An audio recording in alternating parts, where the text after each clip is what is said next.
Good morning, good afternoon, and Good evening. a few days ago I released a video ranking all the rider heroes in the game. In today's video, it's time for the ultimate hunter tier ranking. If you enjoy the tier ranking videos, make sure to slap a like on this video. If we get 200 likes on this video, I will release the infantry one in the next couple of days. Let's dive straight into it.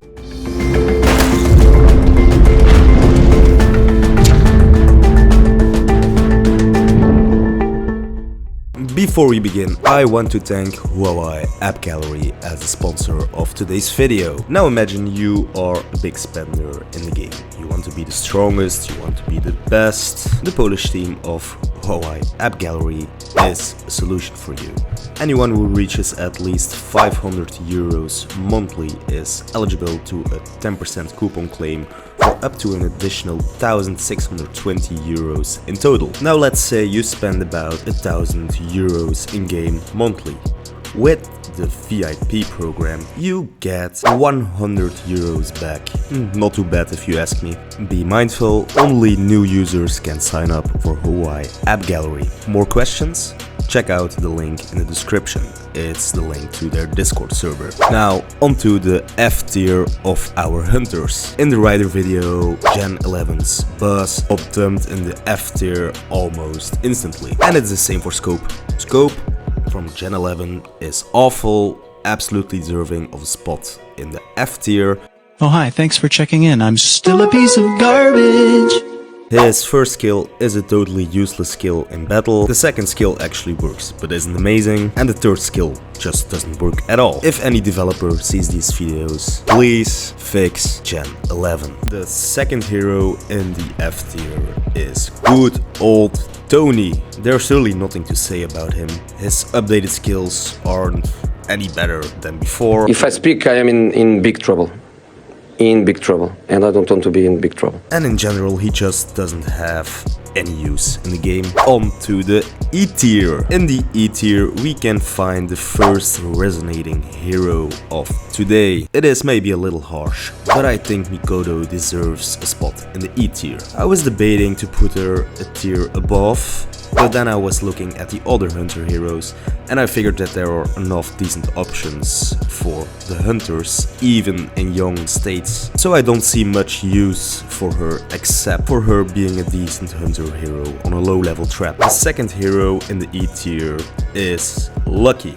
And for two reasons. Skill-wise, she really isn't anything special and you have to sell 2 kidneys to get her to a general rank. For that reason and that reason alone, she is worth a spot in the E tier. Jeb, Tyler and Mike are pretty useless in those young states. Not much we can say about them, just not really good heroes. Just a small remark that Mike is a god in Explorer mode. In the D tier we have a young hero and a very old hero. Zoe's skills got updated recently. Until Gen 4 I think she is a somewhat decent hunter hero for garrisoning. In the tests we ran, she does pretty decent damage, but the issue with Zoe, and that's why she's not higher on the list, is that the lag of her skills are pretty long, which makes her less useful than the number 1 hunter hero for generations 1 to 4. Stay tuned for that one. The second hero in this tier is Arthur. Gen 9's Arthur is definitely worse than Gen 8's Tina on the same stats in attack,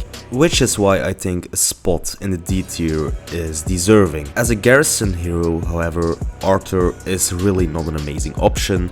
There are way better choices around. I changed my mind last minute. I want to add another hero to this tier. Gen 8's Grim is not a terrible hero, but definitely not a great hero as well. His skills activate pretty late, which makes him less valuable than other hunter heroes higher on the list. Time for the C tier. Our second resonating hero, Daryl, is our first hero in the C tier. His skills aren't anything special, but he is used on many generations to replace the original hunter hero with, which is why Daryl deserves a spot in the C tier for me. He is also the hero with the highest joiner bonus. Will it be a huge factor in battle? No, but every little thing helps, am I right? Our second hero in the C tier is a purple hero actually. Her name is Eva. For attack, she's only useful on like the first generation of heroes, but her skills are pretty good, which makes her a valuable option as a garrisoning hero. However, there is still one better hero for the generations 1 to 4, and he is in the B tier. It is Sarge. What?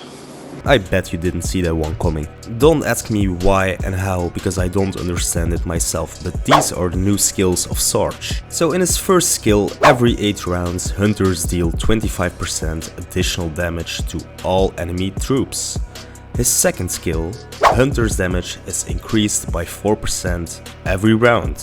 His third skill gives some additional damage to your infantry troops. Now, I don't see why Sarge would be an amazing hero, but in the tests me and Cradle's team ran, he performed better than basically every other hero in Generation 4 or under that. For now, it's a mystery. The second hero in the B tier is Luca. In some situations, Luca was actually a better garrisoning hero than Roxy. On some generations, you are using Nicola and Unjo as garrisoning heroes, and in that case you need a lot of infantry for Nicola's skills to work as best as it can. So you basically need about 70% infantry. Now for Roxy to flourish at its best, you need at least 20% hunters. And now that's impossible in that formation, which is why you might swap out Roxy for Luca in some situations. However, in most situations, Roxy will still outperform Luca, but still pretty decent and deserving of a spot in the B tier.